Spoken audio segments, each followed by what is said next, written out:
തണ്ണീർമുക്കം പഞ്ചായത്ത് ഭരണസമിതിയുടെ അനാസ്ഥ മൂലം 1 കോടി രൂപയോളം മെയിൻ്റനൻസ് ഗ്രാന്റ് നഷ്ടപ്പെട്ടെന്ന് ആരോപണം.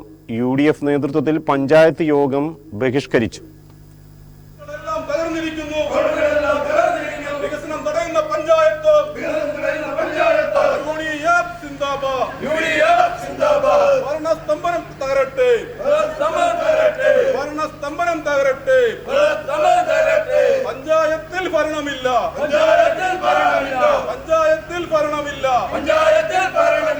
തണ്ണീർമുക്കം പഞ്ചായത്ത് ഭരണസമിതി രാജിവയ്ക്കണമെന്നാവശ്യപ്പെട്ടാണ് പഞ്ചായത്ത് യോഗം UDF ബഹിഷ്കരിച്ചത്. കഴിഞ്ഞ 4 വർഷമായി ഒരു വികസന പ്രവർത്തനങ്ങളും നടക്കുന്നില്ല എന്നതാണ് UDFന്റെ പ്രധാന ആരോപണം. പ്രിയപ്പെട്ടവരെ, നമ്മളെ സംബന്ധിച്ചിടത്തോളം തണ്ണീർമുക്കം ഗ്രാമപഞ്ചായത്ത് LDF ഭരണസമിതി അധികാരമേറ്റിട്ട് 4 വർഷം കഴിഞ്ഞിരിക്കുകയാണ്. പഞ്ചായത്തിന്റെ വികസനത്തെക്കുറിച്ച് ചോദിച്ചാൽ ഉത്തരം കിട്ടുന്നവർ മട്ടപൂജ്യമാണ്. ഒരു വികസന പ്രവർത്തനം പോലും പൂർത്തീകരിക്കുവാൻ ഈ ഭരണസമിതിക്ക് കഴിഞ്ഞിട്ടില്ല. പഞ്ചായത്തിലെ പ്രാദേശിക റോഡുകൾ തകർന്ന് തരിപ്പണമായി കിടക്കുകയാണ്. LSD ആയിട്ട് ബന്ധപ്പെട്ട് ഒരു വർക്ക് എടുക്കാൻ പോലും കോൺട്രാക്ടർമാർ തയ്യാറാവുന്നില്ല. അവരെ വിളിച്ച് സംസാരിക്കാൻ പഞ്ചായത്ത് ഭരണസമിതി തയ്യാറാവുന്നില്ല.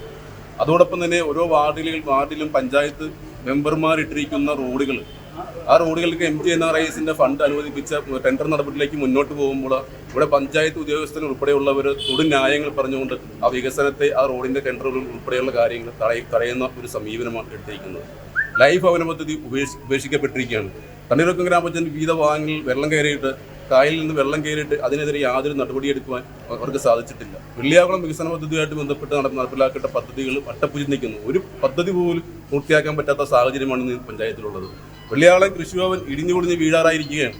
അതിനുമേലെ ഞങ്ങൾ പല പഞ്ചായത്ത് കമ്മിറ്റിയിൽ പലവട്ടം ആവർത്തിച്ച് പറഞ്ഞ് പുതിയ കൃഷിഭവൻ ഇവിടെ ഉണ്ടാകണം എന്ന് ആവശ്യപ്പെട്ടിട്ടുണ്ട്. പക്ഷേ ഒരു നടപടികളും ഈ പഞ്ചായത്ത് ഭരണസമിതിയുടെ ഭാഗത്തു നിന്ന് ഉണ്ടാകുന്ന സാഹചര്യം ഞങ്ങളെ സംബന്ധിച്ചിടത്തോളം ഇതുവരെ ഒരു അംഗീകാരം നമ്മളെ സംബന്ധിച്ചിടത്തോളം പഞ്ചായത്തിന് കിട്ടാത്തൊരു സാഹചര്യമാണ്. അതോടൊപ്പം തന്നെ പഞ്ചായത്തിൻ്റെ സ്ഥലങ്ങൾ പാർട്ടിയുടെ സ്വാധീനം നോക്കി പലർക്കും എഴുതി കൊടുക്കുകയാണ്. കൃത്യമായ നിർമ്മാണ പ്രവർത്തനങ്ങൾ നടക്കുന്നില്ല. കൃത്യമായ മോണിറ്ററിംഗ് പോലും ഈ പഞ്ചായത്ത് ഭരണസമിതിയുടെ ഭാഗത്തു നിന്ന് യാതൊന്നും ഉണ്ടാകാത്ത ഒരു സാഹചര്യത്തിലാണ് ഞങ്ങൾ ഇന്ന് കോൺഗ്രസിന്റെ മെമ്പർമാർ പഞ്ചായത്ത് കമ്മിറ്റി ബഹിഷ്കരിച്ചുകൊണ്ട് ഞങ്ങൾ ഇന്ന് കോഴിക്കോട്ടെ പുറത്തേക്കാണ്. പഞ്ചായത്തിൽ CPM CPI അംഗങ്ങൾ തമ്മിലുള്ള തമ്മിലടി മാത്രമാണ് നടക്കുന്നതെന്നും നേതാക്കൾ പറയുന്നു. Mathew Kolleli, TT Saju, JR Thomas, S Jayamani, Sajikumar തുടങ്ങിയവർ നേതൃത്വം നൽകി.